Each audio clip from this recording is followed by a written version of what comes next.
जय हिंद प्यारे बच्चों, my name is Dhirendra Verma. आज आप लोगों के मैथ की 5वीं क्लास में ग्रुप डी के कुछ क्वेश्चन को लाए हैं जो ग्रुप डी में पूछे गए हैं। तो आज 5वीं क्लास में हम लोग ग्रुप डी में आए हुए कुछ क्वेश्चन को हम सॉल्व करेंगे। तो चलिए क्वेश्चन पे आते हैं और क्वेश्चन को हल करते हैं।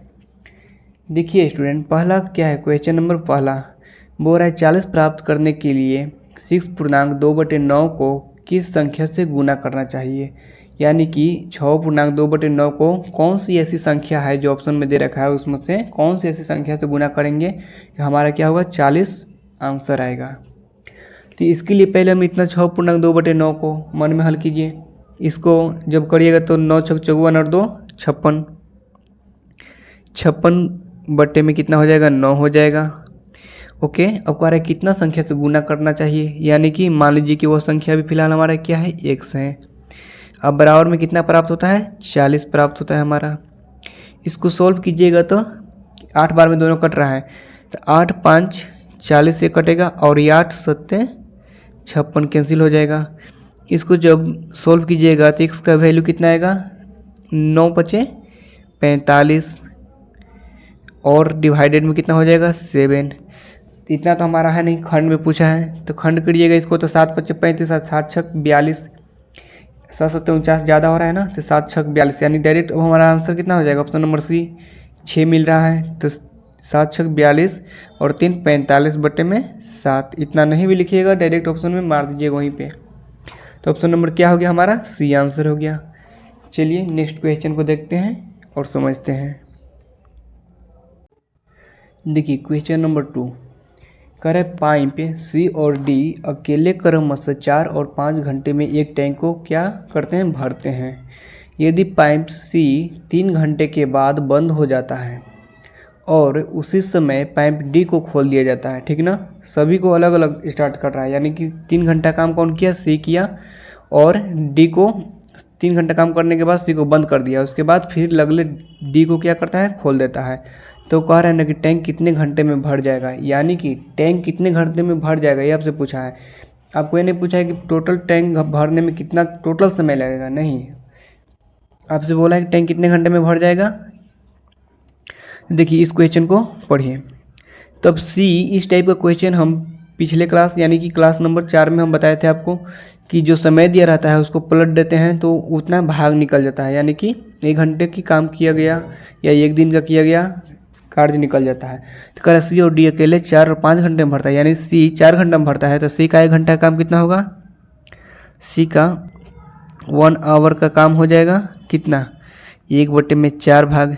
जब सी का 1/4 भाग कितना 1 घंटे की काम हो गया तो 3 घंटे की काम कितना होगा सी का 3 घंटे की काम हो जाएगा 1/4 गुने में 3, यानी कि 3 घंटे का काम इतना हो गया। तो टोटल काम कितना कर लिया सी 3/4 भाग कर लिया। 3/4 भाग यानी टोटल काम हमारे पास 4 था जिसमें 3 भाग कौन कर लिया सी कर लिया। तो हमारे पास अब शेष काम कितना बच गया, शेष काम बच गया 1/4।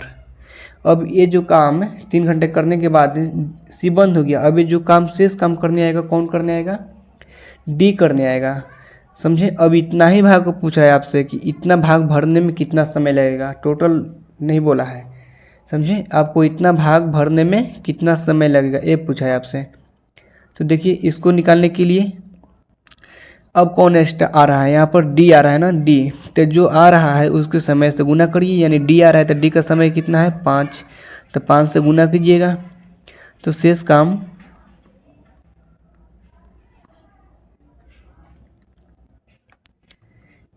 देखिए यहाँ पर शेष काम को करने आ रहा है डी, तो डी के समय से गुना करिएगा। जब इसको डिवाइड करिएगा 4 में 5 से तो 4 एकम 4 होगा, फिर 4 दूना 8 पॉइंट देकर और फिर 4 5 20, यानी कि 1.25 में क्या होगा कैंसिल हो जाएगा 5। तो 1.2 घंटे लगेंगे किसको भरने में, इतना भाग 1/4 भाग को 1.2 आवर लगेगा। तो हमारा आंसर कितना होगा ऑप्शन नंबर ए आंसर होगा। अगर बोल देता आपसे यही कि टोटल पूरा टंकी भरने में कितना समय लगेगा, तो पूरा टंकी भरने में कितना समय लगेगा भाई, तो 3/4 भाग तो 3 घंटा में भर रहा है सी, तो 3 कर देंगे आप प्लस में इतना भाग 1/4 भाग को 1.25। अब दोनों को ऐड कर लीजिएगा तो 4.25 आवर हो जाएगा हमारा कौन सा टोटल टंकी भरने में। लेकिन आपसे पूछा है केवल 1/4 भाग को भरने में कितना समय लगेगा। तो इस 1/4 भाग को भरने में हमारा कितना समय लगा 1.25, यानी कि ऑप्शन नंबर ए हमारा आंसर हो गया।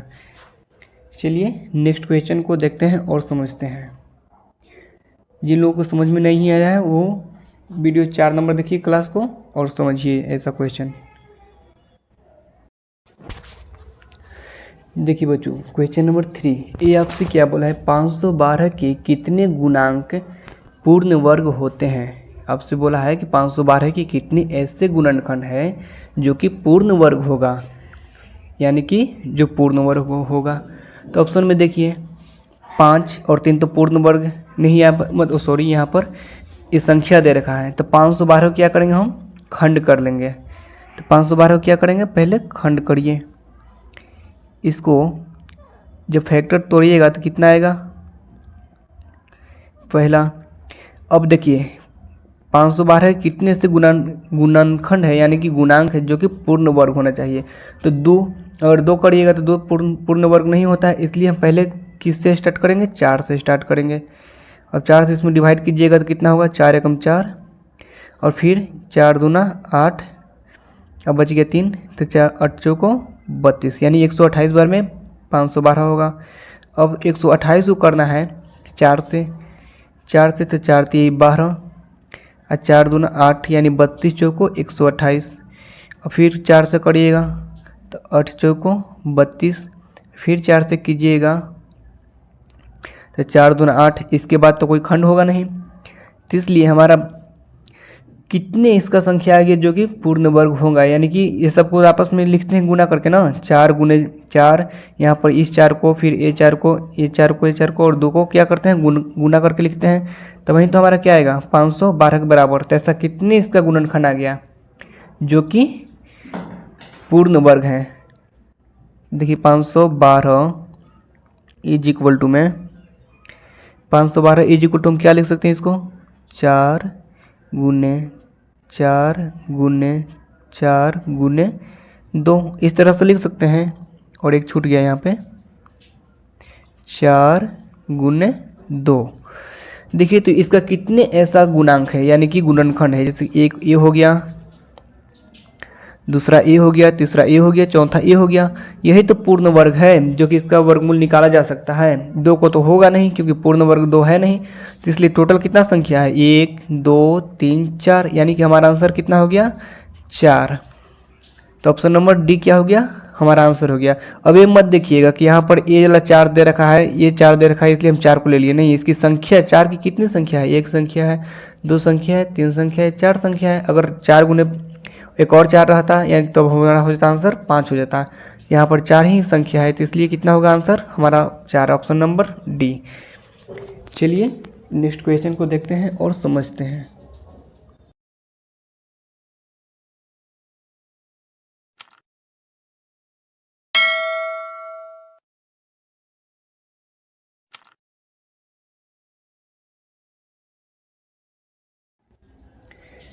देखिए बच्चों एक क्वेश्चन को हम लोग समझते हैं। इस क्वेश्चन को 2 तरह से सॉल्व करेंगे। पहले एक जो होता है ना डायरेक्ट, मतलब कि सिर्फ केवल आकाश का आयु लेकर चलकर हम लोग बनाएंगे अगर जल्दी आंसर लाना है तो। फिर एक सिस्टमेटिक रूप से, तो पहले हम लोग ऐसे ही देखते हैं बिना कुछ माने हुए डायरेक्ट केवल आकाश का आयु से। कह रहे हैं ना कि 1 साल पहले आकाश के पिता की आयु आकाश की आयु की 9 गुनी थी। 9 साल बाद इसके पिता की आयु उसकी आयु की 5 गुनी होगी। अगले वर्ष आकाश की आयु कितनी होगी, आपसे पूछा है। क्वेश्चन समझिए। कारण कि 1 साल पहले आकाश की पिता की आयु आकाश की आयु के 9 गुनी थी, यानी कि जो आज प्रेजेंट आयु है उससे 1 साल पीछे वाला आयु, समझें। तो मान लीजिए कि आकाश का 1 साल पीछे का आयु कितना है 1 है। किसका है आकाश का 1 आयु है। तो पिता का आयु कितना हो जाएगा 9, फादर का आयु 9 हो गया। अब कह रहा है कि अब बताइए 3 साल बाद हम प्रेजेंट आयु पहले लाइए, तो आकाश की प्रेजेंट आयु कितनी हो जाएगी। आकाश की प्रेजेंट आयु मान लीजिए इसमें 1 ऐड करिएगा ना, क्योंकि 1 साल बैक है तो 1 साल बैक में हम 1 ऐड करेंगे तो कितना हो जाएगा 2।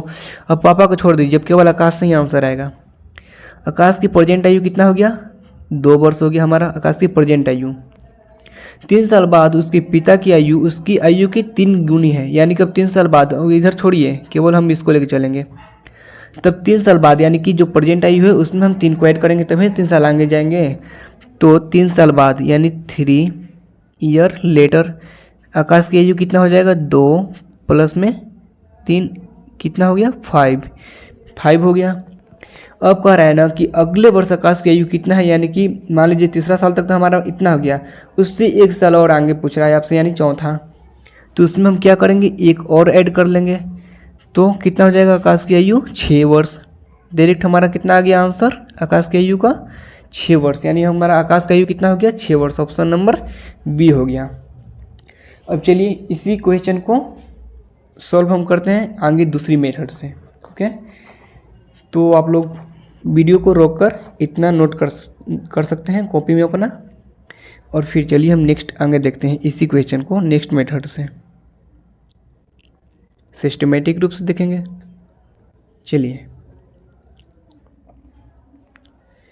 देखिए, तो अब क्वेश्चन तो आप लोग समझ ही गए हैं। तो मान लीजिए आकाश की 1 साल पहले की आयु कितनी है, एक से कितना x, तो उसके पिता की आयु कितना हो जाएगा, 9x, क्योंकि 9 गुना है। तो ये हो गया हमारा आकाश, ये आकाश हो गया, और हमारा कौन हो गया, उनके पिता हो गया आकाश का। अब आकाश जो भाई है ना, आकाश भाई की आयु कितना है, 3 साल बाद उसके पिता की आयु, आकाश भाई का जो आयु था उसके 3 साल बाद उसकी जो पिता है ना 5 गुना हो जा रहे हैं, 5 गुना आयु के बराबर हो जा रहे हैं। तो अब देखिए आकाश की 1 साल पहले की आयु, तो आकाश की प्रेजेंट आयु कितना होगा भाई, तो उसमें हम 1 ऐड कर लेंगे प्रेजेंट में लाने के लिए, क्योंकि 1 साल बैक है। तो ये तो आकाश की प्रेजेंट आयु हो गया ना, प्रेजेंट आयु।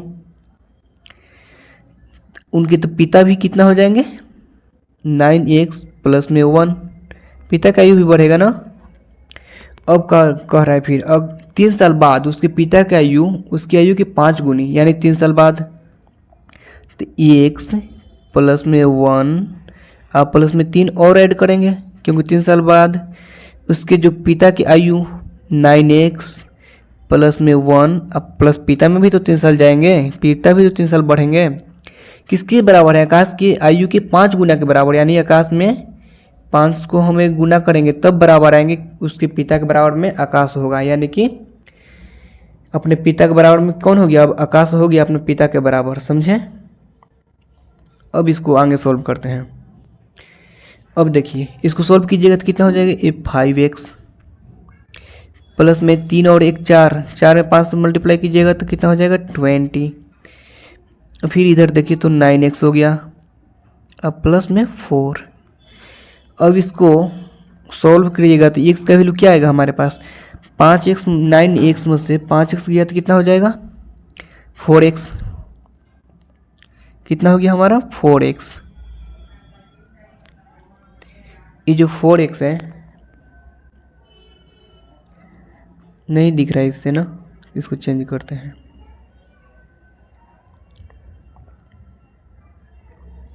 ये देखिए हमारा कितना आ गया 4x,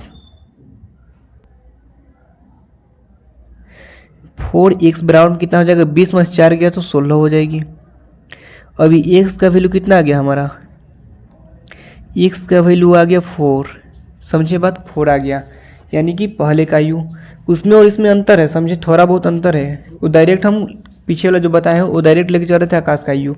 अभी आकाश का आयु हमारा कितना आ गया, 1 साल पहले का आयु, तो आकाश की प्रेजेंट आयु कितना है, x + 1, यानी आकाश की प्रेजेंट आयु कितना आ गया 4 प्लस में 1, तो कितना हो गया, ये हमारा 5 हो गया, आकाश की प्रेजेंट आयु 5। अब कह रहा है कि अगले वर्ष, यानी कि एक और इसमें ऐड कर लीजिए, तो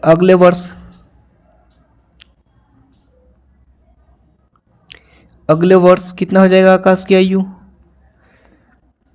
5 में हम 1 को ऐड कर लेंगे तो कितना हो जाएगा 6 वर्ष। हमारा आंसर देखिए, आंसर दोनों से समान ही आया लेकिन दोनों का अलग अलग तरीका है।